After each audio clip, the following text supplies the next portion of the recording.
Todavía escucho el tarareo. Incluso ahora, cuando el piso vuelve a ser solo mío, hay mañanas en las que me quedo quieta en el pasillo y por un segundo juro que alguien está canturreando en la cocina. La misma melodía absurda de siempre, ese medio ritmo que inventé un día esperando a que hirviera el agua para el té. Pero la primera vez que la escuché así de clara, así de instalada en el aire, no salía de mi boca, salía de la suya, de la mujer que creía que era yo. A la gente le gusta pensar que los momentos que te parten la vida suenan a portazo, a un grito, a cristal rompiéndose, algo dramático de película que te avisa, atenta, que ahora viene la desgracia. Lo mío no tuvo ruido, lo mío empezó con un tarareo. Recuerdo el clic de la cerradura al meter la llave, el eco suave del portal de mi edificio de Chamberí quedándose atrás, el olor familiar del detergente mezclado con el de las escaleras que nunca acaban de secarse del todo. Javier me había dicho por WhatsApp que se quedaría en la oficina, que iban fatal con un cliente y seguramente cenaría cualquier cosa por allí. Así que yo contaba con encontrar el piso vacío. Dejé la bolsa de la compra apoyada contra la pared, cerré la puerta y justo cuando iba a colgar las llaves en el cuelgallaves de siempre, lo escuché. Ese murmullo. Esas notas medio desafinadas, repetidas una y otra vez, llenando el pasillo como si hubieran estado esperando a que yo llegara. Mi melodía, mi tarareo de mañanas de domingo, el que hacía sin pensar mientras ponía agua en el cazo, el que Javier reconocía siempre, riéndose desde el dormitorio. Solo que esa mañana no era yo. Mi cuerpo reaccionó antes que mi cabeza, el corazón se me subió a la garganta, los dedos se me quedaron agarrotados alrededor del llavero del Atleti que Javier me había regalado. Intenté llamarle, decir algo, lo que fuera, pero su nombre se me atragantó. No debía haber nadie en casa, y sin embargo, alguien estaba tarareando en mi cocina. Di un paso adelante. El suelo de tarima crujió con un sonido que me pareció escandaloso, aunque seguramente fue apenas un susurro. El pasillo estaba demasiado silencioso, demasiado ordenado. Todo en su sitio, como siempre. Nuestra foto en Bilbao colgada en la pared, las zapatillas de Javier junto al zapatero, mi bolso sobre la silla. Y el olor. Ese fue el segundo golpe. Mi perfume, no el olor normal del piso, que ya me sabía de memoria, mezcla de café, suavizante de ropa y polvo que se acumula en los sitios que no llegas a limpiar a menudo. Era el perfume caro que me echo solo en ocasiones especiales, el que tengo guardado en el baño como si fuera una reliquia. Una fragancia intensa, floral, con un fondo ámbar que siempre me hace sentir un poco más segura de mí misma cuando me la pongo. Estaba concentrado en el aire de tal forma que casi podía verlo. Tragué saliva y avancé hacia la cocina, cada taso una negociación con el terror. No entendía nada, pero sabía, de una forma muy física, que algo estaba mal a un nivel que no sabía ni cómo nombrar. Doblé la esquina y la vi. Una mujer estaba de espaldas delante de mis fogones, removiendo con una cuchara de madera, algo que hirvía en mi cazuela buena, la de siempre. Llevaba puesta en mi bata, una bata de algodón suave de color gris perla con puntilla en los puños, la que me había comprado Javier por mi cumpleaños en el Corte Inglés. Le quedaba un poco larga de mangas, como si se hubiera deslizado sobre un cuerpo que no estaba hecho para ella. Tarareaba mi melodía y se movía por la encimera con la deliberada naturalidad de quien está en su casa. Ni una mirada a la puerta, ni una duda en el gesto. Se giró cuando yo ya estaba ahí, con la espalda pegada al marco, sin saber si huir, gritar o lanzarme encima suyo. «Buenos días», dijo, sonriendo. «¿Te has levantado pronto hoy?» Lo dijo con la cercanía con la que yo se lo decía a Javier los fines de semana cuando él aparecía despeinado por la puerta de la cocina. Con deslice de rutina, un tono que en mi propia boca habría tenido sentido, en la de ella era una invasión. Intenté hablar, pero al principio solo salió aire. «¿Quién eres?», logré decir al fin. Ella frunció el ceño con una especie de ternura incomprensible, como si estuviera delante de una niña pequeña que se ha golpeado y no entiende qué ha pasado. «No empieces con tonterías», respondió, y luego pronunció mi nombre. Lo pronunció exactamente igual que lo hacía Javier, con esa familiaridad suave que normalmente me ablandaba el pecho. Y al oírlo en su boca sentí que se me llenaban los ojos de lágrimas de una mezcla rarísima de ira y horror. No recuerdo sacar el móvil del bolso, no recuerdo marcar el 112, no recuerdo las palabras exactas que le dije a la operadora, solo el tono de mi propia voz, agudo, desconocido. Recuerdo, eso sí, otra cosa, que mientras yo daba mi dirección con la mente a mil, ella seguía a su ritmo, sacando platos, abriendo cajones, tarareando, como si yo fuera la invitada, la intrusa, la que estaba rompiendo la armonía de la escena. La policía municipal llegó rápido. El piso está en una zona donde se oyen sirenas cada 2 por 3, pero aquella vez sonaron para mí. Abrieron la puerta con cuidado, me apartaron, comenzaron a hacer preguntas con la profesionalidad mecánica de quien ha visto demasiadas cosas raras para sorprenderse de nada. Ella dejó la cuchara, alzó las manos cuando se lo pidieron, pero en ningún momento perdió el gesto herido. «Se están equivocando», decía una y otra vez, mientras le ponían las esposas. «Este es mi piso, yo vivo aquí, soy...» Y volvió a decir mi nombre, gritándolo, poseyéndolo, escupiéndolo. Yo me quedé clavada en el pasillo, viendo cómo se la llevaban. Mis piernas no respondían, mis manos temblaban tanto que uno de los agentes tuvo que sujetarme por el codo para que no me desplomara. Cuando la sacaron del portal y la metieron en el coche patrulla, se giró todo lo que le permitieron las manos atadas a la espalda y me miró por última vez. No había odio en su mirada, había algo peor, pena, lástima, como si de verdad creyera que la que sobraba allí era yo. Esa noche, mientras uno de los policías rellenaba el atestado en nuestra mesa del comedor, me preguntó, con ese tono neutro de los que llevan demasiados años viendo desgracias ajenas: «¿La conoce, señora?». Tragué saliva, y no pude contestar inmediatamente, no porque no supiera la respuesta, sino porque la sabía perfectamente. La había conocido meses antes, sonriendo al lado de mi marido en la barra de un bar moderno de la calle Ponzano, riéndose demasiado fuerte de sus chistes, mirándome como quien mira un espejo en el que está pensando hacerse una copia. La primera vez que la vi, Javier se rió y la presentó con un brillo en los ojos que entonces no entendí. «Ella es Lucía, mi compañera de trabajo», la que él llamaba, entre bromas, mi mujer de la oficina. Si pudiera retroceder, si pudiera rebobinar mi vida hasta un punto cualquiera antes de que todo se torciera, creo que no elegiría esa mañana de tarareo y bata robada. Elegiría un momento mucho más discreto, un comentario suelto, una risa, un detalle que parecía insignificante. Porque la verdad es que los terremotos no empiezan con el gran temblor que tira las cosas al suelo, empiezan con vibraciones diminutas que nadie se molesta en escuchar. Antes de Lucía, antes de todo esto, mi vida con Javier era normal, madrileñamente normal, si se puede decir así. Llevábamos 6 años casados, vivíamos en un piso pequeño pero luminoso entre la glorieta de Quevedo y Bilbao, teníamos una rutina de pareja que, vista desde fuera, habría dado bastante envidia a quienes todavía creían en esos anuncios de Colacao donde todo es perfecto y se desayuna en familia con mantelito de cuadros. Yo trabajaba como correctora autónoma para una editorial pequeña y 2 agencias de comunicación. Él era jefe de proyecto en una agencia de marketing digital en la zona de Azca. Nada glamuroso, nada épico, pero suficiente para pagar el alquiler, salir de cañas los viernes y hacer algún viaje barato de vez en cuando. Nuestros mayores problemas eran elegir qué ver en Netflix y discutir por quién había dejado otra vez el tapón del Ger sin cerrar. Luego empezaron las horas extra. «Es una racha», me decía Javier, abrochándose los botones de la camisa mientras miraba el móvil. «El cliente nuevo es un coñazo, pero cuando pase esta campaña volvemos a la normalidad, te lo prometo». La primera semana le creí, la segunda también. A la tercera empecé a notar que su presencia en casa era más excepción que regla. Llegaba tarde, a veces cuando yo ya estaba en la cama, otras directamente me escribía para decirme que se quedaba a cenar algo rápido con el equipo. Pero lo que de verdad me hizo levantar una ceja no fue eso, fue el móvil. Javier era de los que dejaba el móvil tirado en cualquier sitio, en el salón, en la encimera, en la mesa del comedor. Había noches en las que yo tenía que llamarle desde mi número para que encontrase el suyo antes de irse a trabajar. De pronto, empezó a llevárselo a todas partes, al baño, a tender la ropa a la terraza, a sacar la basura. Las notificaciones dejaron de aparecer en la pantalla bloqueada. Los grupos de WhatsApp, las tonterías de memes, todo estaba de repente en silencio, oculto, cifrado, tras un gesto reflexivo de girar la pantalla hacia abajo cada vez que yo pasaba cerca. «He cambiado la configuración», me dijo un día, cuando me vio mirando cómo apagaba la pantalla con demasiada prisa. «Es que en el curro me entran cosas confidenciales de clientes y mejor que no se vea nada si dejo el móvil encima de la mesa». Era razonable, tenía sentido, podrías explicarlo delante de un jurado y nadie se reiría. Pero algo en cómo lo dijo, en cómo no me miró a los ojos mientras lo hacía, empezó a plantar una semilla de incomodidad en mi estómago. No dije nada, todavía no. Luego vino su nombre, Lucía.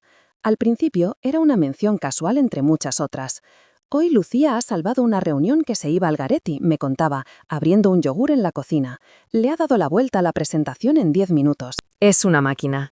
Otro día, Lucía se ha acordado de que mañana tenías la revisión del dentista. Me lo apuntó en la pizarra para que no se me olvidara preguntarte qué tal. Lucía ha traído torrijas caseras a la oficina. Con Lucía nos hemos quedado hasta las 10 rematando una propuesta. Lucía se ha pegado conmigo el curro más duro del trimestre. Yo asentía, sonreía, hacía bromas, hasta que una noche, mientras recogíamos la mesa, se le escapó esa frase que en su momento quise escuchar como un chiste. «Es que Lucía es ya casi como mi mujer en la oficina», dijo riendo, como si no estuviera soltando una granada con la anilla ya medio sacada. Yo reí, sí, se espera que rías en esos momentos, para demostrar que eres moderna, segura de ti misma, que no eres la típica esposa celosa. «Vaya, qué honor», contesté, con el tono más ligero que pude. «A ver si te confundes de casa un día de estos». Él me dio un beso rápido en la mejilla y siguió a lo suyo, totalmente tranquilo. Pero dentro de mí algo dio un pequeño latigazo. No un trueno, no una alarma ensordecedora, apenas un chasquido. Uno de esos pequeños avisos que, si los ignoras, luego acaban convertidos en un incendio. La primera vez que vi a Lucía en persona fue en una cena de empresa a la que las parejas estábamos invitadas. Un restaurante moderno en la zona de Alonso Martínez, luces bajas, paredes de ladrillo visto, camareros con barba cuidada y delantales de cuero. Javier llevaba todo el día insistiendo en que fuera. «Te va a caer bien», decía. «En serio, es majísima, ya verás, os vais a llevar genial». Yo había estado medio tentada de inventar una excusa, el trabajo, el cansancio, lo que fuese, pero una parte de mí necesitaba ponerle cara a la famosa Lucía. Cuando la vi cruzando el comedor hacia nosotros con una copa de vino blanco en la mano, entendí por qué hablaba tanto de ella. No era que fuera espectacular físicamente. Era atractiva, sí, pero no de esa manera abrumadora que te hace sentir automáticamente inferior. Su atractivo era más de actitud, peinado de peluquería de barrio pero impecable, maquillaje discreto pero estudiado, un vestido negro ligeramente ajustado que sugería sin enseñar, unos tacones que sabían exactamente cuánto ruido hacer sobre el suelo. Sobre todo, tenía una sonrisa preparada para cada persona, incluso para mí. «Tú tienes que ser Clara», dijo, adelantándose para darme 2 besos. «Por fin te conozco. Había oído tanto de ti que pensaba que te estabas inventando». Lo soltó mirando a Javier, como si fuera un cumplido para los dos. Yo sonreí por educación, pero ya en este primer contacto hubo algo que me hizo sentir rara. La forma en la que sus ojos me recorrieron. No con envidia ni con desprecio, con curiosidad, como quien examina un vestido que está pensando en probarse. «Me encanta tu vestido», añadió enseguida. «Te queda, no sé, muy tú». «Gracias», respondí un poco incómoda. Javier la miraba con una mezcla de orgullo y afecto que no me gustó nada. Durante la cena, Lucía se sentó justamente al otro lado de Javier, él en medio como si los tres formáramos un extraño triángulo. Ella se reía cada vez que él hacía un comentario, le tocaba el brazo para enfatizar chistes que no eran tan graciosos, le arreglaba el cuello de la camisa como si fuera lo más natural del mundo. A mí me hacía preguntas casi de entrevista, a qué me dedicaba, desde cuándo, qué me gustaba leer, cuál era mi plato favorito, qué barrio prefería de Madrid. Todo con un tono aparentemente amable, pero que dejaba ver por debajo una especie de toma de apuntes mental. Salí de allí con una sensación rarísima, como si ella no me hubiera conocido a mí, sino que se hubiera dedicado a recopilar datos. Al llegar a casa, Javier estaba eufórico. «¿Ves cómo te iba a caer bien?», dijo, dejándose caer en el sofá. «Es muy parecida a ti, ¿verdad?». Me quedé mirándolo un segundo. «¿Parecida a mí?», repetí, con una sonrisa que ya no me salía tan fácil. «Sí, no sé, en la forma de hablar, en lo organizada que es, en lo que está pendiente de todo el mundo», enumeró él, totalmente convencido. A mí no me lo parecía, no en lo importante, pero en aquel momento no supe cómo explicarlo, o no quise. Unos días después empecé a ver las coincidencias. La primera fue un vestido. Yo había subido a Instagram una foto del sábado anterior de pie en la ventana del salón con un vestido verde botella que me había comprado en una tienda pequeñita de Malasaña. Nada especial, un selfie medio cutre que había puesto más que nada porque el sol entraba muy bonito esa mañana. Lucía le dio me gusta a la foto al cabo de unas horas. Hasta ahí, todo normal. El problema fue el jueves siguiente, cuando Javier me enseñó unas fotos de una comida rápida que habían hecho en la oficina. En una de ellas, tomada por uno de sus compañeros, Lucía salía de pie junto a él, con su copa de vino en la mano, riéndose. Llevaba un vestido verde, el mismo tono, el mismo corte, incluso un cinturón fino negro muy parecido al mío. Mira qué gracia, vais conjuntadas, comentó Javier, sin malicia. Yo sonreí con la boca, pero por dentro sentí un frío que no podía explicar. ¿Casualidad? Podía ser, claro que podía. Luego vino el perfume. Durante semanas, el olor ajeno en las camisas de Javier había sido una sombra difusa, una mezcla de aromas de oficina que no sabía identificar. Pero una noche, al abrazarlo cuando llegó tarde, lo reconocí. Era mi perfume, o casi, muy similar al menos, demasiado. Al día siguiente vi en Instagram que la marca que yo usaba había sacado una campaña nueva. Una modelo caminando por una calle de Madrid, segura, arrogante, con un eslogan que decía algo así como «Para las que no se conforman con mirar desde lejos». Lucía comentó la publicación, mi nuevo favorito. Empecé a sentir que había hilos invisibles conectando cosas que, en teoría, no tenían nada que ver. El paso siguiente fue mucho más descarado. Mi bolso. Un bolso de cuero color vino que Javier me había regalado por nuestro 4º aniversario. Lo había comprado, según él, con la ayuda de una dependienta muy maja en una tienda del centro. Siempre me había hecho ilusión llevarlo. Era mi bolso bueno, el que usaba para reuniones importantes o cenas especiales. Una tarde fui a buscar a Javier a la oficina porque habíamos quedado para ir al cine, y le pillaba de camino. Estaba esperando en recepción, jugando con el móvil, cuando vi a Lucía salir del ascensor. Llevaba el mismo bolso, no similar, el mismo, hasta el mínimo detalle en la costura del asa. Cuando nuestros ojos se cruzaron, ella sonrió. ¡Qué coincidencia!, dijo, acercándose a mí para los 2 besos reglamentarios. Se lo vi a una clienta y me enamoré. Es precioso, ¿verdad? Me dieron ganas de decirle que no se lo había visto a ninguna clienta, que se lo había visto a mí, que yo llevaba ese bolso desde hacía meses, pero me limité a apretar la mandíbula y a sentir. Sí, muy bonito. Cuando Javier apareció, Lucía se colgó su bolso al hombro con un gesto que ya había visto muchas veces en mí misma al mirarme en el espejo. Y entonces entendí algo que ya no pude desentender. No estaba copiando mi estilo porque sí, me estaba copiando a mí. No admiraba mis cosas, admiraba mi vida. Asterisco. A partir de ahí, todo dejó de ser vago y se volvió más nítido, más inquietante. Lucía empezó a aparecer en mis redes sociales como si estuviera excavando hacia atrás en mi historia. Le daba me gusta a fotos antiguas que yo ni recordaba, comentaba tonterías en publicaciones de hacía años, preguntaba detalles. ¿Dónde era ese sitio? ¿Qué restaurante era aquel? ¿De qué marca era esa camisa? Javier, mientras tanto, seguía alimentando sin darse cuenta la fantasía. Una tarde salí al pasillo para llevar la ropa sucia al cesto y lo oí en el salón, hablando por teléfono con esa voz suave y baja que antes solo usaba conmigo. «Que no, mujer, que no eres pesada», decía riéndose. «Te estoy diciendo que a Clara le encanta que la gente se fije en ella. Si te inspiras en su estilo, le va a parecer un halago, no un problema». Me quedé paralizada en la esquina. «Claro, claro», añadió. «Sí, te queda genial ese corte de pelo, te lo dije. Te hace más...» Se interrumpió, como si hubiera hecho un gesto que la otra persona podía ver. «Más tú». Me apoyé en la pared sintiendo cómo el mundo se inclinaba ligeramente. Él seguía hablando. «Te veo mañana, ¿vale? Y deja de rayarte, en serio. Eres única, única». Una palabra curiosa para alguien que se estaba convirtiendo en una copia. Cuando colgó, volví al dormitorio con el corazón golpeándome en las costillas. Aquella noche, mientras él dormía, yo di vueltas y vueltas sobre la almohada, mirando la sombra de su espalda en la penumbra. Quise despertarle y decirle, «La estás empujando. Tú crees que solo la tranquilizas, pero le estás dando permiso». No lo hice. Todavía había una parte de mí que quería creer que todo se arreglaría hablándolo, con calma, sin dramatismos.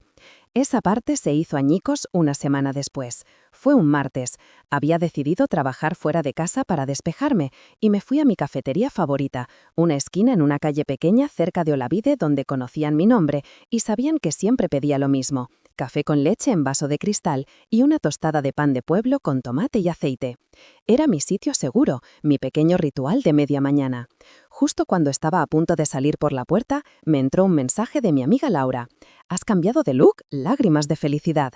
Fruncí el ceño. «¿Qué?», le respondí. «Que acabo de pasar por tu cafetería de culto y juraría que te he visto dentro. Pelo igual, misma cazadora vaquera, misma postura de señora mayor con el libro en la mano. Pero luego me he fijado bien y no eras tú. Era, no sé, tu versión del universo paralelo. Me reí porque la imagen era absurda, pero había algo en la forma en que lo había escrito que me pinchó por dentro. ¿Cómo que no era yo? Pues eso, una tía clavadita a ti sentada en tu mesa, con tu café, con tus auriculares blancos, como si tal cosa. Te juro que me he quedado loca. Se me quedó el móvil frío en la mano. No he salido de casa, tecleé al fin. Tía, pues te juro que he visto a tu sombra, luego te llamo. No hizo falta que me llamara. Fui yo la que acabó cogiendo el abrigo y saliendo a la calle con el corazón desbocado, yendo directa hacia la cafetería como si necesitara comprobar con mis propios ojos que el mundo seguía siendo el mismo. Cuando llegué, el camarero me saludó con la naturalidad de siempre. «Hombre, Clara, hoy repites, ¿eh?» Me quedé helada. «¿Repito?» Él asintió mientras llenaba una jarrita de leche. «Si estuviste hace un rato, has cambiado de labios, ¿no? Te quedaban bien rojos». Yo nunca me pintaba los labios de rojo para ir a trabajar a una cafetería. Noté un zumbido en las orejas. Miré hacia mi mesa de siempre, la de la esquina, junto a la ventana, donde siempre me sentaba para tener luz natural para leer o corregir textos.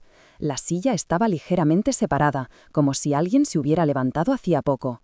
En la mesa quedaban migas y un aro húmedo de taza recién retirada. Pedí el café, pero no me lo bebí. Me marché con la sensación clarísima de que alguien estaba ensayando mi vida, detalle a detalle, incluso en mis refugios más íntimos. Esa misma tarde, al abrir el buzón de casa, encontré un paquete sin remitente. Dentro, envuelta en papel de seda, había una bata. Igual que la mía, mismo color, mismo tejido, misma talla. En el fondo de la caja, una nota escrita con letra redondeada. Pensé que te gustaría tener otra por si acaso. Te la mereces. 2 corazones. No venía firmada. No hacía falta. Al sostener aquella bata entre las manos, sentí que algo en mí se rompía del todo, como el cristal que ya no aguanta más presión. Hasta entonces había dudado de mí misma, de mi percepción, de mi tendencia a rayarme demasiado, como siempre decía Javier. Con la bata dejé de dudar. No era paranoia, no era inseguridad, era una invasión, una violencia invisible. Al día siguiente fui a por Javier a la salida del trabajo, no porque me hubiera pedido que le recogiera, sino porque necesitaba mirar de frente la realidad. Me quedé en la acera de enfrente de su edificio, observando el flujo de gente que entraba y salía. Hombres de traje sin corbata, mujeres con mochilas de portátil, repartidores, fumadores en corrillo. Y la vi. Lucía. Estaba recostada contra una columna, móvil en mano, el bolso colgado exactamente igual que yo lo llevaba siempre, con esa caída estudiada. No parecía que hubiera salido hacía un minuto, ni que estuviera apurada por ir a ningún sitio. Estaba esperando. A él. Lo supe de la forma exacta en la que sabía años atrás cuando Javier estaba a punto de llamar antes de que sonara el móvil. Fui hacia ella sin pensar. El valor no me vino de ningún sitio extraño, vino simplemente de haber cruzado ya demasiadas líneas en mi cabeza. «¿A qué esperas?», pregunté, colocándome delante de ella. Tardó un segundo en reaccionar, como si no hubiera calculado la posibilidad de que yo apareciera por allí. Luego sonrió.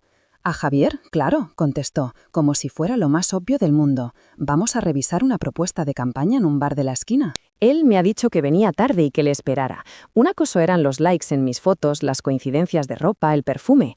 Otra muy distinta, esa seguridad con la que decía mi marido, mi nombre, nuestra vida. «No eres su secretaria», repliqué, con la voz más firme de lo que me sentía. «Ni su chofer, ni su novia. No tienes que esperarle en la calle como si fueras a recogerle del colegio».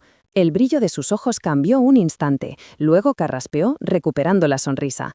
«Tranquila, Clara, solo somos compañeros. Tú también te quedas a veces esperando amigas, ¿no?» Dio un pequeño paso hacia mí. «De verdad no deberías preocuparte tanto», añadió, con un tonito suave que me heló. «Javier es muy afortunado de tenerte, yo solo intento ayudarle».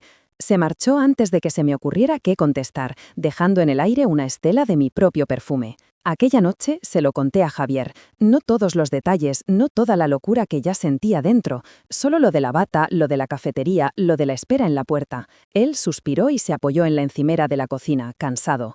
«Es verdad que está un poco encima últimamente», admitió, «pero es que es muy solitaria. No tiene familia aquí, solo el curro. Y con todo el estrés que llevamos, pues la adoptas», dije, con un sarcasmo que apenas pude contener. «Y de paso le das el plano de nuestra casa». «No he hecho eso», se defendió enseguida. «Claro que no, ni siquiera sabe dónde vivimos». Mentía. Lo supe porque se le tensó el cuello de una forma muy concreta cuando lo dijo. Esa pequeña contracción que ya había aprendido a identificar a lo largo de los años. ¿Sabes qué es lo peor?, pregunté, mirándolo fijamente. Que tú crees que todo esto es halagador, que una tía joven se vista como yo, huela como yo, vaya a mis sitios, te parezca divertido. Y no ves el peligro. No es peligroso, insistió. Es raro, vale, pero no peligroso. Me di la vuelta para ocultar la mezcla de rabia y miedo, porque la palabra peligrosa todavía le quedaba grande en su cabeza. En la mía empezaba a parecerse demasiado a la realidad. Asterisco. Empecé a dormir mal, despertaba en mitad de la noche con la certeza irracional de que alguien estaba de pie junto a la cama. Abría los ojos, veía solo sombras, el resplandor naranja de las farolas colándose entre las persianas, las siluetas familiares del armario, la cómoda, la silla con ropa. Intentaba convencer a mi cuerpo de que estaba a salvo, de que aquel piso era mío, de que nadie podía entrar, pero mi cuerpo no me creía. Hubo una madrugada, alrededor de las 3, en la que juraría haber oído el portón del portal abrirse, pasos en la escalera, el tintineo de unas llaves en una cerradura. Me levanté, descalza, con el corazón en la boca. Javier dormía profundamente, ajeno a todo. Me asomé al pasillo, conteniendo la respiración. Silencio. Solo el ruido de un coche pasando por la calle, los tubos de la calefacción dilatándose. Volví a la cama, pero el sueño ya se había roto en 1000 pedazos. Días después, un gesto mínimo encendió todas las alarmas. Mi taza. Tengo una taza favorita, blanca con una pequeña ilustración de una bicicleta roja y la frase «Hoy puede ser un gran día», en letra cursiva. Es ridícula, cursi, pero me gusta. Siempre la dejo en el mismo sitio del armario, en la segunda balda a la derecha con el asa hacia afuera. Una mañana bajé la mano para cogerla y no estaba. Mientras mi cerebro empezaba a barajar nervioso posibilidades, mis ojos la localizaron sobre la encimera, boca abajo, perfectamente limpia y apoyada sobre un paño de cocina. Yo no la había usado. Esa noche habíamos cenado tarde fuera. Javier, según sus propias palabras, había salido a toda prisa por la mañana, directo a una reunión. No había dejado ni el plato del desayuno en la pila. ¿Quién había lavado mi taza entonces? ¿Quién la había usado primero? Noté un escalofrío que me recorrió la espalda de arriba a abajo. Fui al baño para lavarme la cara, intentando sacudirme la paranoia con agua fría. Abrí el botiquín para coger una crema hidratante y vi otra cosa. Mi frasco de perfume. Estaba desplazado de sitio. Unos centímetros, nada más. Lo suficiente para que cualquiera lo hubiera achacado a un despiste propio. Yo no. Sabía exactamente cómo lo dejaba siempre, girado de una forma concreta. Esa mañana estaba girado de otra. Lo cogí. Estaba un poco más ligero. Alguien se lo había echado. No mucho, una pulverización quizá. Lo justo para que, si se acercaba mucho a mí, yo reconociera mi olor en su piel. Volví a salir al pasillo con el corazón en llamas. No tenía pruebas grabadas, no tenía a nadie delante para gritarle. Solo tenía la certeza, cada vez menos discutible, de que había un tercer cuerpo moviéndose por nuestra casa en nuestras ausencias, y de que ni siquiera necesitaba estar físicamente presente para ocuparla. A los 2 días me harté. Instalé cámaras.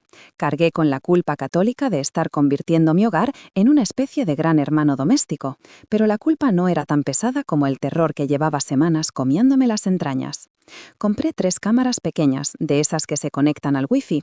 Las pegué discretamente en las esquinas de la entrada, del salón y del pasillo hacia la cocina. No le dije nada a Javier. Tenía miedo de su reacción, sí, pero sobre todo tenía miedo de que su reacción llegara tarde. La primera noche que las dejamos encendidas me costó aún más dormir. Cada crujido del edificio, cada coche que pasaba por abajo, se me traducía en la cabeza en notificación de movimiento. A las 3:12 de la madrugada sonó el móvil. Un aviso de la app. Movimiento detectado en la ventana del salón. Sentí que se me paralizaba el cuerpo entero. Con las manos temblando, abrí la aplicación. La imagen tardó unos segundos en cargar. Vi la forma del salón en blanco y negro, iluminado por el modo nocturno de la cámara. El sofá, la estantería, la mesa baja, la cortina ligeramente hinchada por una corriente que no entendía. Y entonces algo se movió detrás del visillo. Una sombra, una silueta humana, quietísima, como si estuviera simplemente plantada allí, mirando hacia adentro. No distinguía la cara, solo el contorno, altura aproximada, forma del pelo, línea de los hombros. Parecía yo, pero no era yo. El pulso me retumbaba en los oídos. Pulsé en la pantalla para hacer zoom, buscando cualquier detalle que me dijera que era una confusión, una ilusión, un vecino reflejado en algún cristal. La silueta dio un pequeño paso hacia adelante. La cortina se pegó un instante al cristal. Y durante medio segundo vi un destello claro, un rostro de lado, un perfil que ya conocía de otras fotos, de otras cenas, de otras conversaciones. Lucía. Me llevé la mano a la boca para ahogar un grito. No llamó al timbre. No intentó forzar la ventana. Solo se quedó ahí, unos minutos eternos, como quien comprueba desde la calle cómo queda el salón con la nueva lámpara. Y luego se fue. Cuando Javier se despertó, yo seguía sentada en la cama, con el móvil en la mano y la cara blanca. «¿Qué pasa?», preguntó, incorporándose. No dije «te lo dije», no dije «lo sabía», solo le enseñé el vídeo. Le vi blanquear más que a mí. Vio a la misma sombra, vio lo mismo que yo. Esta vez no pudo recurrir a la palabra coincidencia. «Esto no», balbuceó. «Tiene que haber una explicación». «La hay», respondí, con una calma que no sentía, «pero no te va a gustar». Silencio. Quizá, si en ese momento hubiéramos ido juntos a la policía a poner una denuncia formal, si él hubiera contado toda la verdad sobre los mensajes, sobre las confianzas, sobre la línea que había dejado que se borrara entre su trabajo y nuestra casa, el final habría sido distinto. Pero eso es algo que ya nunca sabré, porque lo único que hizo esa mañana fue bajar la mirada y decir, en voz muy baja: «No pensé que llegaría tan lejos». No lo pensó, no quiso pensarlo. Mientras tanto, Lucía seguía avanzando, centímetro a centímetro, hacia el centro de mi vida. Y yo aún no sabía que la próxima vez que cruzara la puerta de mi casa no se quedaría en la ventana, entraría, con mi bata, con mi perfume, con mi vida ensayada al milímetro en su cabeza. Y a mí me tocaría ver, desde la puerta del pasillo, cómo alguien interpretaba mi papel con una seguridad que yo ya había perdido. Lo peor es que en el fondo todo había empezado el día que Javier pensó que era gracioso llamar a una compañera de trabajo su mujer de oficina, sin comprender lo mucho que estaba invitando a que alguien se imaginara siendo, algún día, la otra mujer de verdad. Las bromas a veces solo son advertencias con disfraz, y nosotros nos reímos justo hasta el último segundo, antes de que se hicieran realidad. Después de ver la silueta en la ventana, hubo un antes y un después. No fue algo que se notara hacia afuera, no hubo grandes decisiones, no hice la maleta en mitad de la noche, no me fui a casa de mis padres en Guadalajara. Seguí yendo a Mercadona, seguí colgando la ropa en la terraza, seguí subiendo al bus 147 cuando tenía que ir a la editorial. Pero por dentro algo se había roto de una forma irreversible. Ya no era solo una intuición, una jugada de mi mente ansiosa. Tenía pruebas. Vídeo. La imagen granulada, entre sombras, de una mujer quieta al otro lado del cristal, observando mi salón como quien mira el escaparate de una tienda en la que sabe que, tarde o temprano, va a entrar a comprar. Y aún así, seguíamos intentando vivir como si nada. Javier, sobre todo, se aferraba a esa ficción con una obstinación que ahora me parece casi infantil. Al día siguiente de enseñarle el vídeo, estaba raro, más callado, menos irónico. Miraba mucho el suelo. Sacó el tema de Lucía, él solo, mientras desayunábamos. «Voy a hablar con ella», dijo, revolviendo el café sin bebérselo. «Poner límites, decirle que se ha pasado de la raya». «Eso ya lo sabías antes del vídeo», repliqué. Se encogió de hombros, derrotado. «Ya, pero una cosa es saberlo, y otra, verlo». Había culpabilidad en sus ojos. Lo vi, lo sentí. Me hizo hasta daño, porque aún en ese momento había una parte de mí que quería creer que su culpa era suficiente, que su vergüenza bastaría para frenar la avalancha que ya teníamos encima. Esa esperanza duró exactamente un día. La noche siguiente estaba subiendo la ropa del tindal cuando oí a Javier reírse desde el salón. No la risa normal, sonora, exagerada que usaba con sus amigos, ni la risa cortés de las llamadas de trabajo.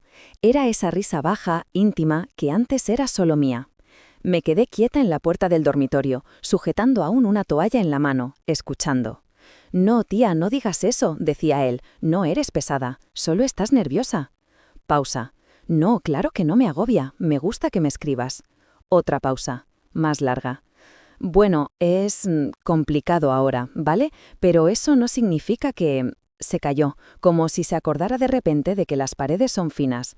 Me acerqué en silencio al pasillo. Desde allí lo veía de espaldas, apoyado en la encimera, el móvil pegado a la oreja, la postura relajada, la sonrisa que se le intuía en el perfil, una sonrisa que no veía desde hacía meses. Conmigo. «No estás cruzando ninguna línea», añadió, bajando la voz. «De verdad, tú me haces bien, me haces reír». Fue como si alguien me apretara un puño dentro del estómago.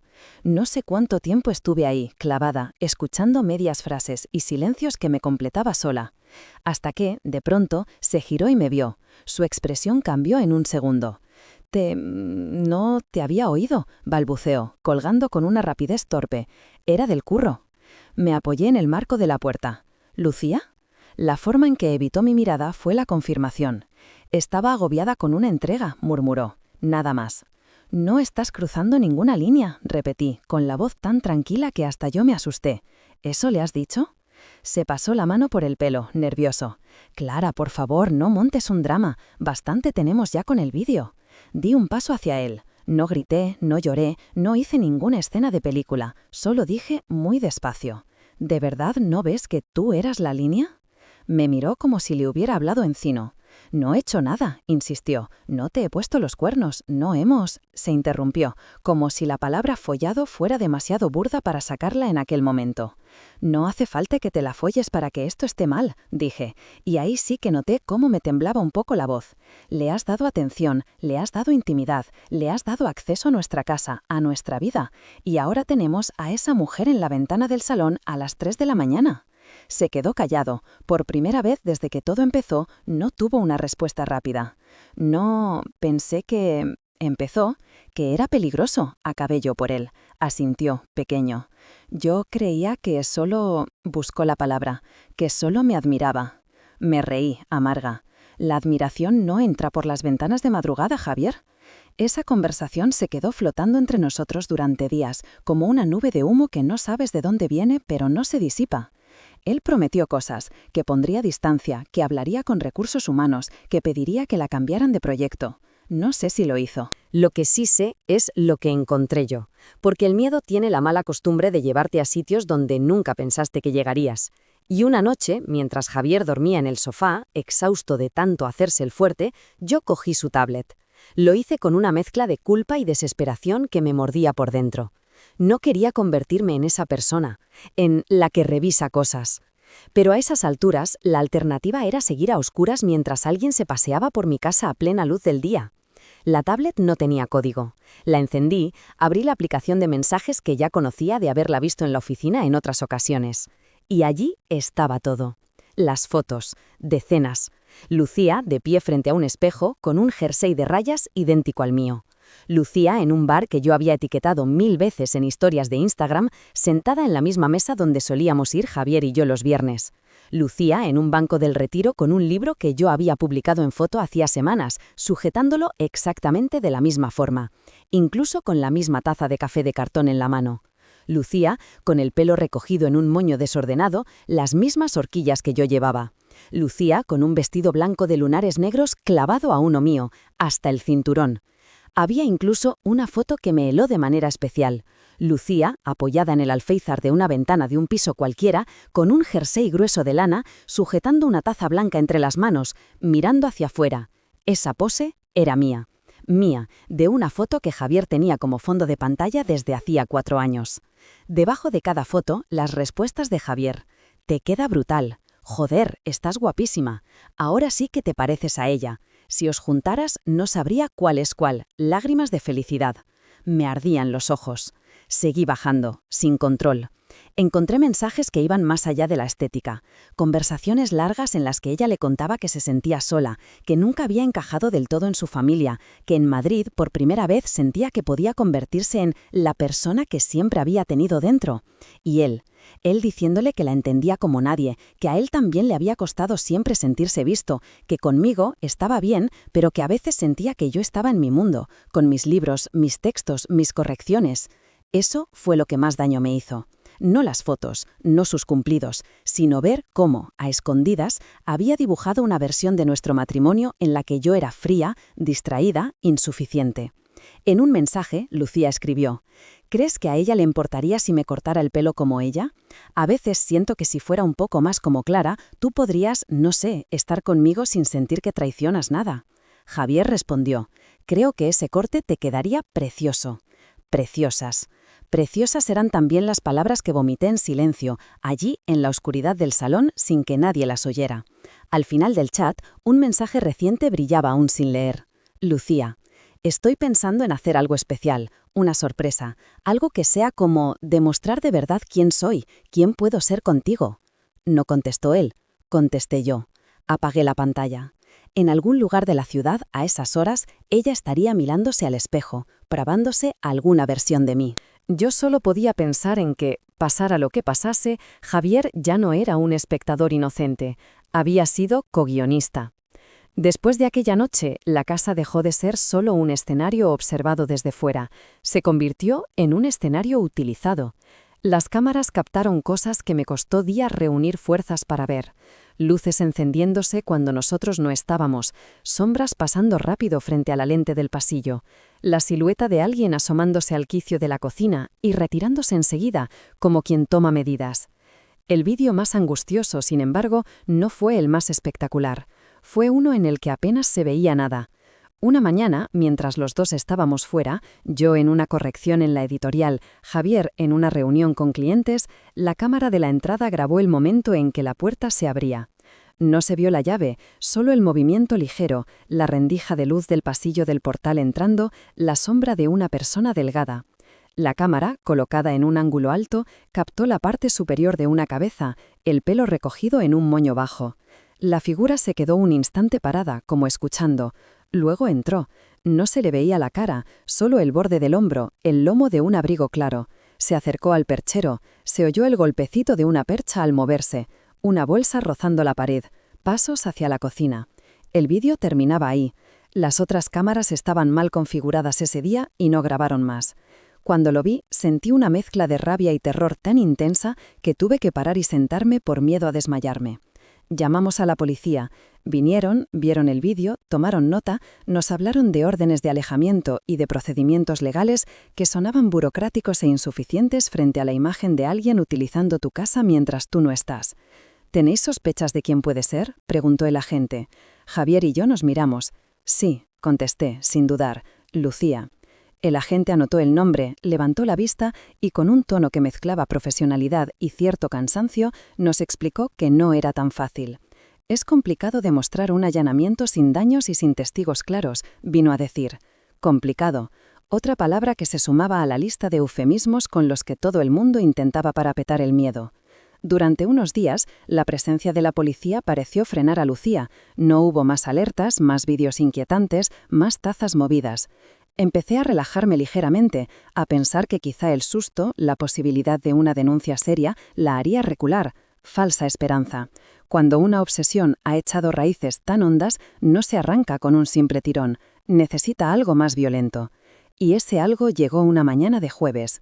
Había tenido cita en el centro de salud, una revisión rutinaria con la médico de cabecera por unos mareos que llevaba tiempo arrastrando. El ambulatorio está a 10 minutos a pie del piso, cruzando Bravo Murillo.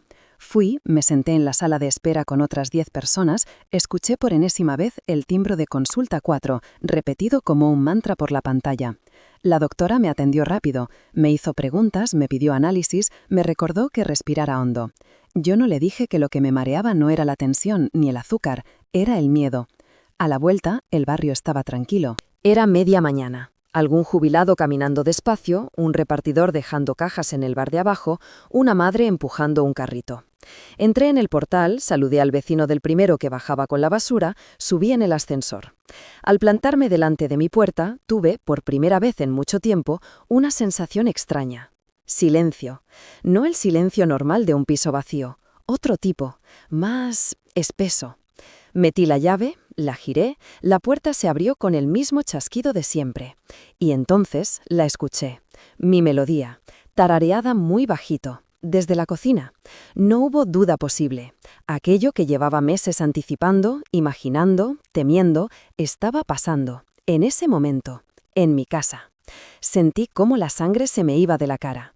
Por un segundo pensé en cerrar de golpe, volver a bajar, llamar desde la calle, pero mis pies se movieron solos, como si una parte de mí necesitaba ver con sus propios ojos aquello que mi cabeza no quería creer. Dejé el bolso en el suelo del pasillo, sin ruido, avancé. La mezcla de olores me golpeó antes incluso de doblar la esquina. Café recién hecho, tostadas y un fondo intensísimo de mi perfume. Multiplicado por 10, como si alguien hubiera vaciado media botella en el aire. Tragué saliva. Cuando llegué al marco de la puerta y la vi, supe que había cruzado una frontera de la que ya no habría vuelta atrás. Estaba de espaldas, otra vez, llevaba mi bata gris, esta vez bien ceñida a la cintura, como si se la hubiera puesto nada más salir de la ducha. El pelo, húmedo, recogido en un moño bajo casi idéntico al que yo me hacía por las mañanas. Tarareaba mi melodía mientras sacaba unas tostadas de la tostadora y las dejaba en un plato que reconocí al instante, el hondo blanco con borde azul que siempre usábamos para desayunar. En la encimera había una taza, mi taza de la bicicleta roja, con una cucharilla dentro, tintineando. «Cariño», dijo, sin volverse, «te has adelantado. No esperaba que volvieras tan pronto del médico». La palabra cariño dentro de mi propia cocina, en esa voz que no era la mía, me hizo un corte en algún lugar del pecho. No dije nada al principio. Respiré. Una vez, dos. Ella se volvió despacio. Sonrió. No era ya la sonrisa de la oficina, ni la que me dedicó en aquella cena en Alonso Martínez. Era otra, más doméstica. Una sonrisa que yo reconocía como mía porque así le sonreía yo a Javier en muchos desayunos. «¿Qué haces aquí?», logré articular. Lucía frunció el ceño, genuinamente confundida.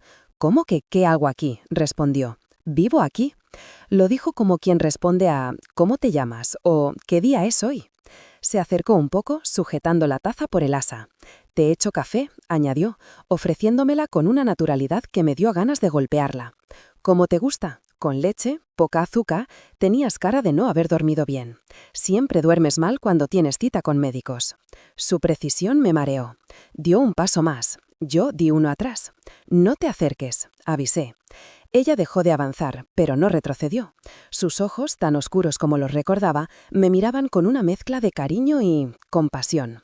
«Clara», dijo, bajando la voz, «estás muy nerviosa. Sabía que tardarías en adaptarte, pero no pensaba que tanto». Mi mandíbula se tensó. «Eres tú la que tiene que adaptarse a algo, a que este piso no es tuyo. A que ese albornoz no es tuyo, a que esa taza no es tuya, a que mi vida no es tuya». Escupí, sintiendo cómo por fin, después de meses, mi rabia encontraba un canal. La expresión de Lucía cambió. Se quebró algo en sus facciones. La sonrisa se difuminó, reemplazada por una rigidez extraña. «No hables así», susurró. «No digas mi vida como si no supieras que esta también es la mía». Se llevó una mano al pecho. «Javier me lo ha dicho todo. Me ha contado cómo eres de verdad, lo fría que te pones, cómo le haces sentir pequeño cuando está cansado, cómo solo le miras cuando te interesa algo. Me ha dicho que a veces siente que vive con una desconocida». Cada frase era una puñalada. «Es mentira», dije. No estaba segura de qué parte, si lo que ella decía o lo que él le habría contado. «No», negó ella obstinada, «no es mentira. Lo he visto yo también. En las comidas, en las cenas, en las cosas que subes a redes. Eres de esas personas que están tan ocupadas siendo ellas mismas que no ven cuando alguien a su lado se está ahogando». La ironía de esa frase, pronunciada por alguien que se estaba tragando mi identidad como si fuera un disfraz low cost, habría sido casi divertida en otra situación. En esa solo daba miedo. «Él no te ama», añadió, «te respeta, te aprecia, te admira incluso, pero cuando quiere desahogarse, cuando quiere sentirse visto de verdad, me llama a mí». Me ardían las mejillas. «Lo que vosotros tengáis no te da derecho a entrar en mi casa». «Claro que sí», replicó, con un gesto de incredulidad casi infantil. «Me lo he ganado. Todo esto me lo he ganado cuidándole, escuchándole, estando cuando tú no estabas. ¿Tú sabes cuántas noches he sido yo la que le he animado a que volviera a casa en vez de quedarse a dormir en el sofá de la agencia? ¿Cuántas veces le he convencido de que merecías otra oportunidad?» La distorsión era tan grande que sentí náuseas. Yo iba a decir algo, cualquier cosa, pero en ese momento se oyó el ruido de la llave en la puerta de la entrada. Nos giramos a la vez. Javier abrió, sin imaginarse nada, soltó el maletín en el suelo y empezó a decir: «He podido salir antes, ¿quieres que...?» Se quedó congelado. Nos vio. A las 2, a mí, con la espalda pegada al marco de la puerta, a Lucía, en mitad de nuestra cocina, con mi bata, mi taza, mi olor. Lo primero que se borró de su cara fue el color. Lo segundo, la expresión. ¿Pero qué?, susurró. Lucía sonrió, radiante. «Te estaba esperando», dijo. «He venido a darte una sorpresa». El silencio que siguió fue densísimo. Javier abrió la boca, la cerró, la volvió a abrir. «Lucía», empezó, con la voz rota, «no puedes estar aquí». Ella se quedó rígida. «¿Cómo que no?», preguntó, lentamente. «Me dijiste que esto era, en el fondo, tan mío como suyo, que tú te sentías más tú conmigo que con ella, que si por ti fuera, las cosas serían diferentes». Yo miré a Javier, él me miró a mí. La vergüenza que vi en sus ojos confirmó que, de una forma u otra, esas ideas habían salido de su boca alguna vez. «Eso no te da derecho a entrar en mi casa», dije, con un hilo de voz. Lucía se giró hacia mí, indignada. «Nuestra casa», gritó. «Es nuestra, de los 3 si quieres, o de los 2 si tú no sabes estar a la altura». Javier dio un paso hacia ella, las manos en alto, intentando calmarla. «Lucía, escucha. Esto se ha ido de las manos. Tienes que irte. Ahora».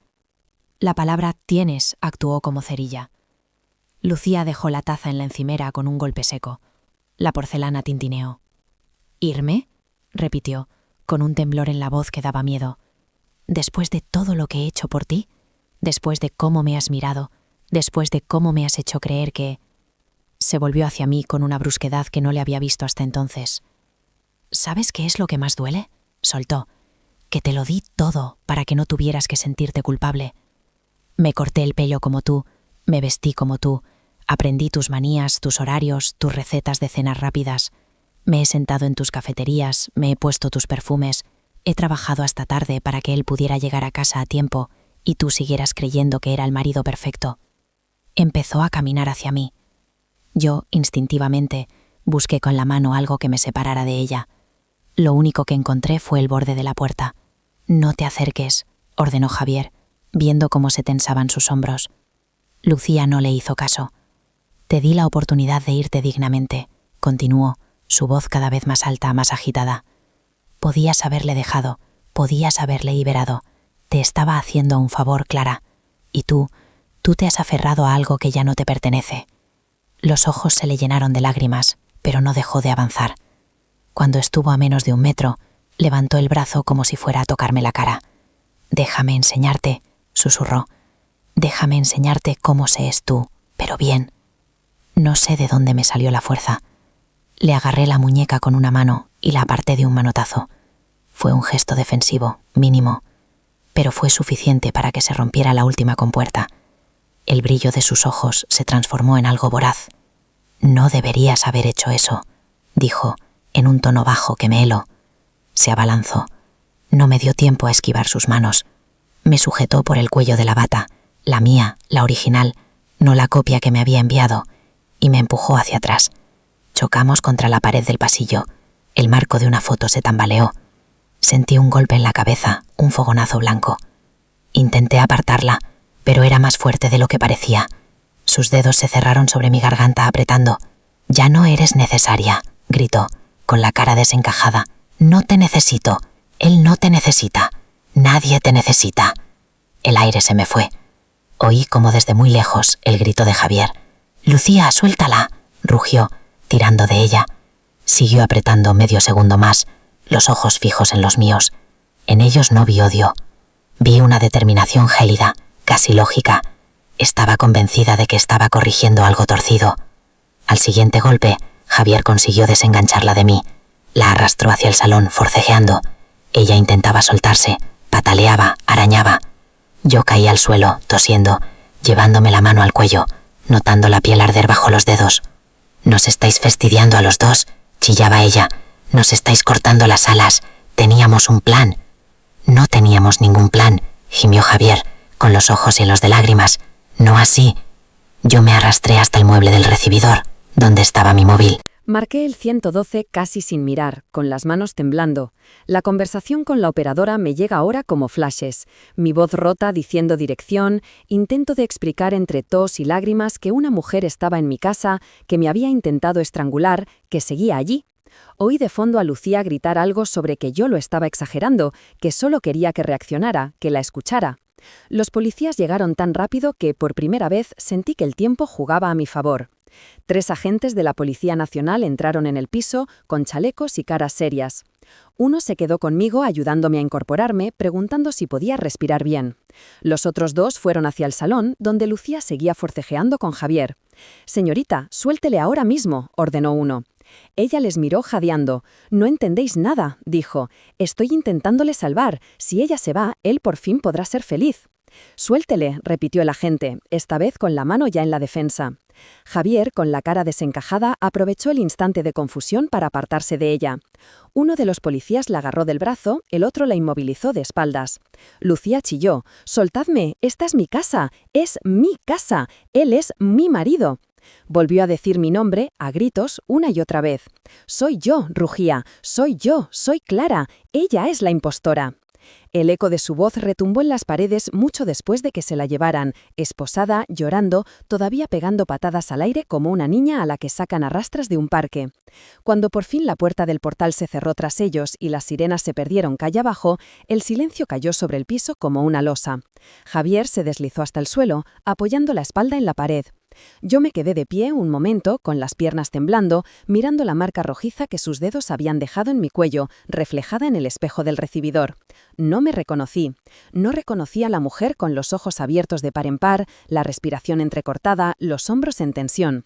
Pero luego me di cuenta de que, por primera vez en mucho tiempo, esa imagen era solo mía, solo yo. Ni una copia, ni una versión ensayada, solo la original, con daños.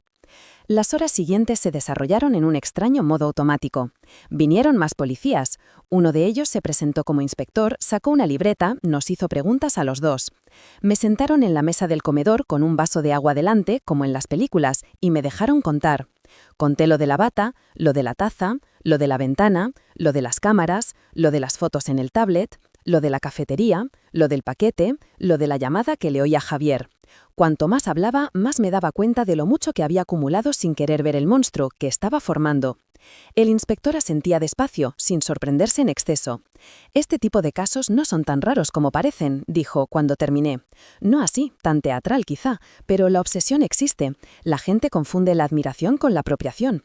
Y si encima hay otra persona al otro lado que alimenta esa fantasía...». Miró a Javier, que no levantaba la cabeza de sus manos. «Yo no quería», empezó él. «Lo sé», dijo el inspector, «que no quieras no cambia los hechos». Me hablaron de denunciar formalmente, de solicitar una orden de alejamiento, de que Lucía pasaría por un psiquiatra forense antes de cualquier juicio, de que, dada la agresión y la entrada en domicilio, lo más probable es que no saliera a la calle en una buena temporada, al menos no sin supervisión. Parte de mí se tranquilizó. Otra parte pensó en algo que no dije. Lucía ya no necesitaba estar físicamente delante de mí para evitar mis miedos. Ya lo hacía desde hacía meses. Esa noche, cuando por fin nos quedamos solos, Javier se derrumbó del todo. Lloró como nunca le había visto llorar, ni cuando murió su abuelo. «Lo he provocado yo», sollozaba.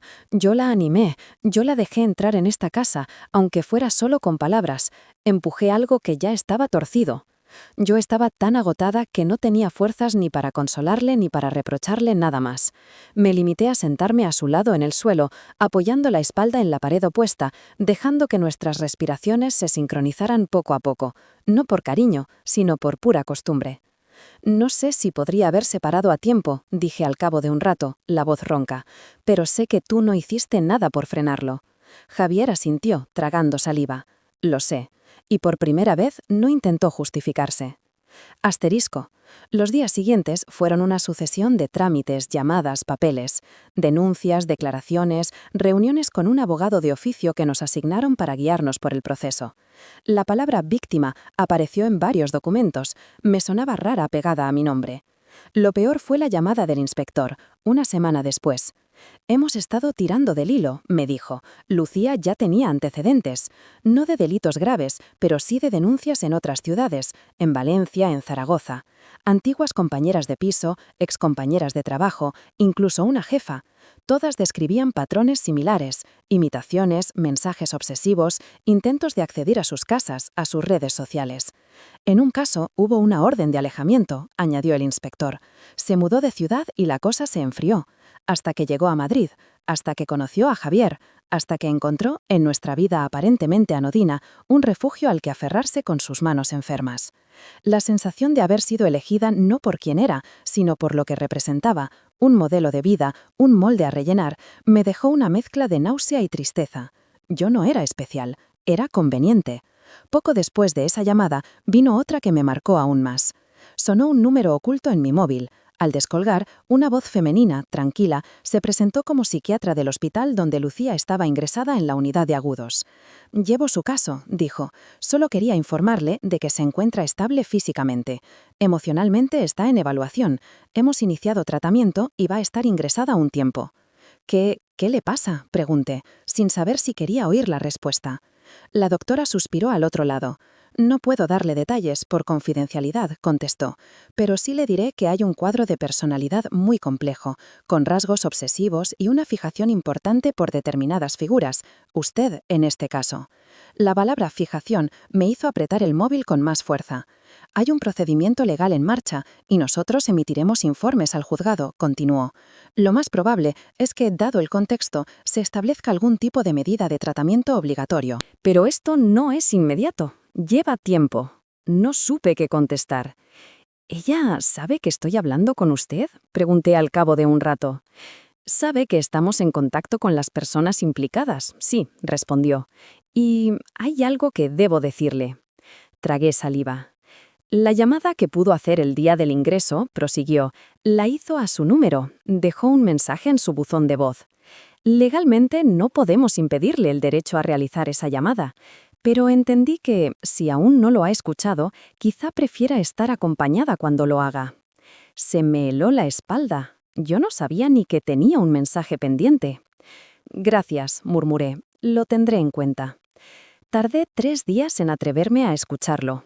3 días en los que el iconito rojo de «Uno mensaje nuevo» fue un peso constante en la pantalla, un recordatorio de que, incluso encerrada entre 4 paredes, Lucía encontraba la forma de colarse en mis rutinas. Al final, una tarde de domingo, sola en el salón, cogí los cascos, me los puse y pulsé el botón. Primero escuché un pitido, luego su respiración, agitada como si hubiera llorado o corrido. «Clara», susurró. Mi nombre en su voz me hizo cerrar los ojos. «Siento que haya salido así», dijo. «De verdad, no quería que te asustaras. Solo quería que lo vieras, que vieras lo bien que encajo aquí, lo bien que hubiera sido todo si hubieras confiado». Su tono era triste, cargado de victimismo. «Tú no me entiendes, pero yo sí te entiendo a ti», añadió. «Sé lo que es vivir una vida que no te termina de quedar bien. Sé lo que es levantarte cada día y pensar que, a lo mejor, si fueras un poco diferente, todo sería más fácil. Y de pronto aparece alguien que te dice que puedes ser otra cosa, que puedes ser mejor». Hizo una pausa. «Eso fue Javier para mí. Eso fuiste tú para mí. El modelo, la guía, la prueba de que una como yo podía llegar a ser una como tú». La forma en que lo dijo me hizo imaginar un muñeco de barro pegado a un molde. «Pero no te preocupes», continuó, y ahí su voz cambió, volviéndose más fría, más decidida. «Aunque ahora no lo veas, al final lo entenderás. No me robaste nada, solo te adelantaste, te pusiste en el sitio que era mío». Respiró hondo. «Y yo solo he venido a reclamarlo. Tarde o temprano todo encaja donde debe. Tú puedes empezar otra vida, puedes irte a otro sitio, ser otra persona. Yo ya he elegido ser tú, y no pienso renunciar». Hubo un pequeño ruido, como un golpe, y el mensaje terminó. Me quité los cascos despacio. La habitación parecía más pequeña, más llena de ecos. Durante un rato solo pude quedarme sentada en el sofá, con el móvil en la mano y la vista fija en ningún sitio, intentando procesar la idea de que, para ella, todo aquello era una cuestión de orden natural. Yo era la usurpadora. Ella, la legítima. Era una lógica perversa, pero lógica al fin y al cabo. Esa clase de locura que te atrapa porque tiene su propia coherencia interna, aunque desde fuera sea una aberración. Cuando Javier llegó esa noche, le enseñé el mensaje. Lo escuchó en silencio, con la mandíbula apretada. Al acabar, se pasó una mano por la cara. «Estoy metido en algo que no soy capaz de imaginar», murmuró. «Una película que nunca quise rodar». Ya la rodaste, respondí, solo que no sabías que no eras el protagonista. Respiró hondo. Y yo solo he venido a reclamarlo. Tarde o temprano todo encaja donde debe. Tú puedes empezar otra vida, puedes irte a otro sitio, ser otra persona. Yo ya he elegido ser tú, y no pienso renunciar. Hubo un pequeño ruido, como un golpe, y el mensaje terminó. Me quité los cascos despacio. La habitación parecía más pequeña, más llena de ecos. Durante un rato solo pude quedarme sentada en el sofá, con el móvil en la mano y la vista fija en ningún sitio, intentando procesar la idea de que, para ella, todo aquello era una cuestión de orden natural. Yo era la usurpadora.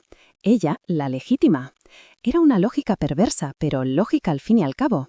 Esa clase de locura que te atrapa porque tiene su propia coherencia interna, aunque desde fuera sea una aberración. Cuando Javier llegó esa noche, le enseñé el mensaje. Lo escuchó en silencio, con la mandíbula apretada. Al acabar, se pasó una mano por la cara. «Estoy metido en algo que no soy capaz de imaginar», murmuró. «Una película que nunca quise rodar». «Ya la rodaste», respondí, «solo que no sabías que no eras el protagonista». Me miró, y no hizo falta decir nada más. Javier empezó a ir al psicólogo. Lo pagaba la empresa dentro de un programa de apoyo emocional que ofrecían a los empleados tras situaciones de estrés elevado en el entorno laboral. Eufemismo de «uno de tus jefes ha traído a una acosadora al equipo». Y es que en la agencia también hubo consecuencias. La historia corrió como la pólvora, adaptada al lenguaje de pasillo. El jefe de proyecto se ha liado con una compañera que estaba de la olla y ha acabado con la policía en casa. Han detenido a una del equipo por acosar a la mujer de fulanito. Recursos Humanos está flipando. Javier fue llamado a una reunión formal. Salió de ella con una sanción, un expediente interno y una degradación de puesto. Ya no llevaría cuentas grandes ni equipos. Lo mantendrían, en parte por lástima, en parte para evitar ruido externo, relegado a proyectos menores. Él lo aceptó casi con alivio. «Es lo menos», dijo cuando me lo contó, «me lo merezco». A mí, sinceramente, me daba igual su jerarquía en la empresa. Estaba demasiado ocupada intentando vivir dentro de mi propia piel otra vez. Fui yo quien pidió ayuda. Busqué en Internet «Psicóloga Madrid, trauma identidad» una tarde cualquiera y acabé sentada en un despacho blanco con plantas artificiales y cuadros abstractos frente a una mujer de unos 40 años que me miraba con atención sin ser invasiva. Le conté la historia entera. Ella no puso cara rara, solo fue tomando notas, asentando de vez en cuando. «Lo que has vivido es una forma de violencia», dijo cuando terminé. «No física continuada, pero sí psicológica. Te han arrebatado símbolos de seguridad básicos, tu casa, tu cuerpo, tu rutina. Y lo han hecho imitando aquello que te definía, tu forma de vestir, de moverte, de ser». Asentí, mordiéndome el labio. «Me siento como si me hubieran desposeído», confesé. «A veces me miro al espejo y no sé si lo que veo soy yo o la versión que ella se había inventado». «Eso es muy comprensible», respondió. «Ella no solo te ha imitado, ha intentado apropiarse de tu identidad, ha construido un personaje sobre tu figura, y eso deja heridas. Pero también tiene una parte positiva». La miré incrédula. «¿Qué parte positiva puede tener esto?» «Que ahora te ves con una claridad que antes quizá no tenías», dijo. «Antes eras tú siendo tú sin cuestionártelo demasiado. Ahora sabes qué cosas son irrenunciables, cuáles te definen de verdad y cuáles eran solo hábitos. Puedes elegir qué te quieres volver a poner y qué no. Eso es también recuperar la identidad». Me quedé pensando en eso. Nunca había visto mis decisiones diarias como algo tan deliberado. La terapia no fue una varita mágica, no salí de allí curada, pero me dio algo que no había tenido desde que empezó todo, un espacio donde mi miedo no era rayada, ni exageración, ni dramatización, era legítimo, nombrado, sobre la mesa. Asterisco. Mientras yo empezaba a reconstruirme pieza a pieza en aquel despacho blanco, mi relación con Javier se resquebrajaba sin remedio. Lo intentamos y eso es algo que no quiero borrarme. No quiero caer en la tentación de reescribir la historia como si hubiera sido una heroína clarividente que en cuanto vio el peligro lo dejó todo y salió por la puerta con un portazo dramático. No fue así. Hubo cenas en silencio y otras con conversaciones largas. Hubo paseos por el Parque de Santander en los que hablamos de nosotros sin mencionarla a ella ni una sola vez. Hubo noches en las que dormimos en la misma cama, espalda contra espalda, sin tocarnos, pero sin atrevernos tampoco a separarnos del todo. Echo de menos lo de antes, me dijo una noche, en voz baja, en la oscuridad. Yo, mirando el techo, respondí lo primero que me salió. Yo echo de menos a la persona que creía que eras. Él no contestó. Sabía que no era justo del todo. Nadie es solo la versión idealizada que su pareja tiene en la cabeza. Pero también sabía que había partes de él que no había visto, que no había querido ver, y que ahora me resultaban imposibles de reconciliar con la imagen de buen marido que siempre había defendido. Empezamos a vivir casi como compañeros de piso. Yo trabajaba en el salón, él en la habitación. Comíamos juntos algunas veces, otras no. Hablábamos de facturas, de citas médicas, de cosas prácticas.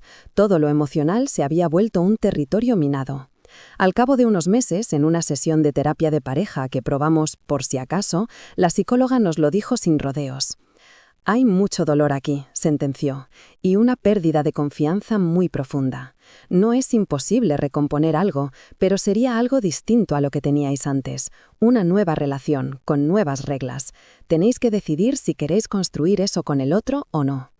Yo miré a Javier, él me miró a mí, y supe que la respuesta, aunque ninguno se atreviera a decirla en voz alta todavía, era no. La separación no fue escandalosa, no hubo terceros a los que culpar, porque la tercera ya estaba encerrada en un hospital. No hubo discusiones por quién se quedaba qué, porque no teníamos grandes bienes que repartir. Hubo, simplemente, un día en el que Javier dijo: «He visto un piso pequeño en Tetuán, un bajo interior. El casero no pide mucho. Creo que me voy a ir». Yo asentí. No le pedí que se quedara, no le dije que se fuera, solo acepté que la naturaleza del vínculo se había transformado demasiado como para sostenerlo. El día que se llevó sus cosas, pocas, ropa, sus libros, su PlayStation, unos cuantos recuerdos, el piso pareció por un momento más grande, no más vacío, más despejado.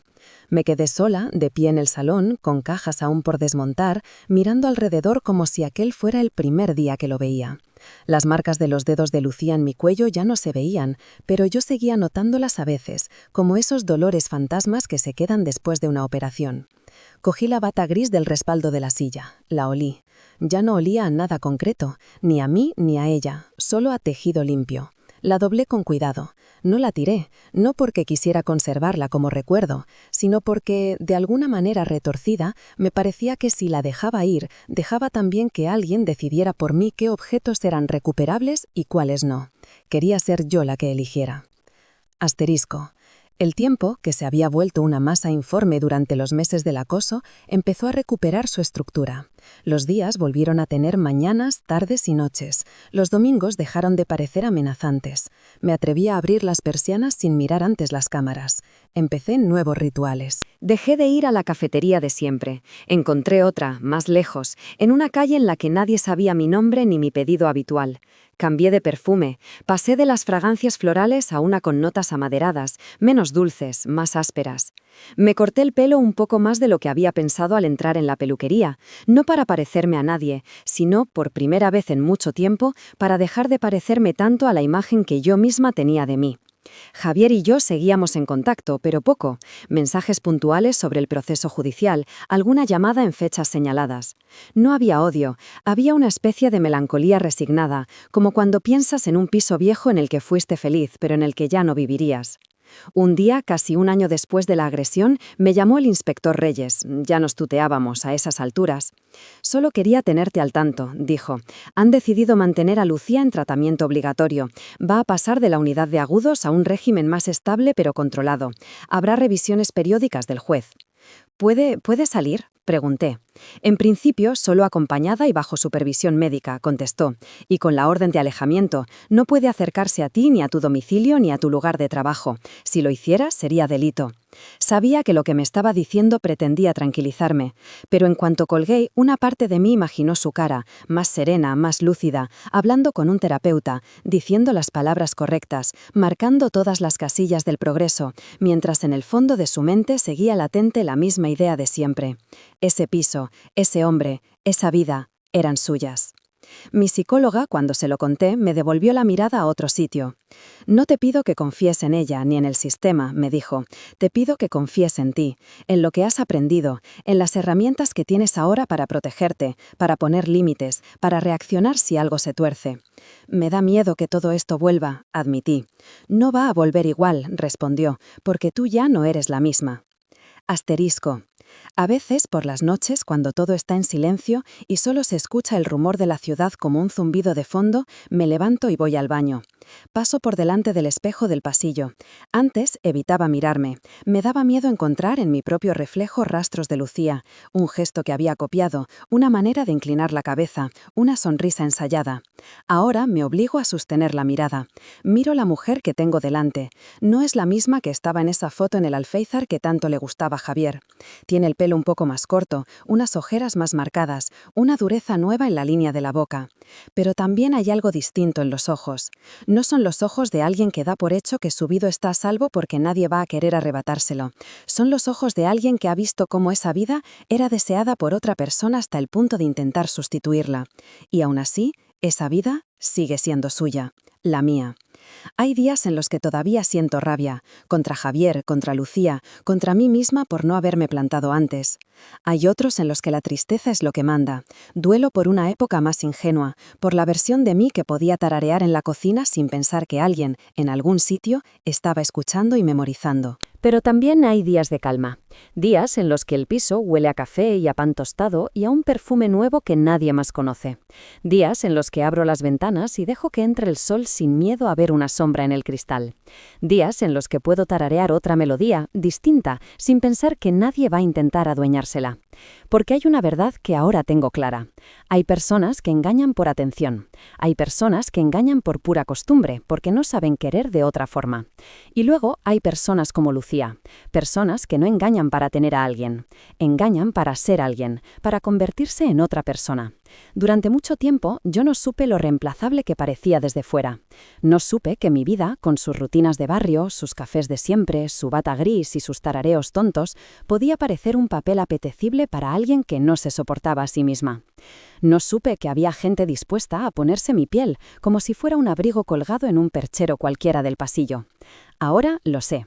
La diferencia es que, si alguien vuelve a intentarlo, ya no me pillará preguntándome si estoy exagerando.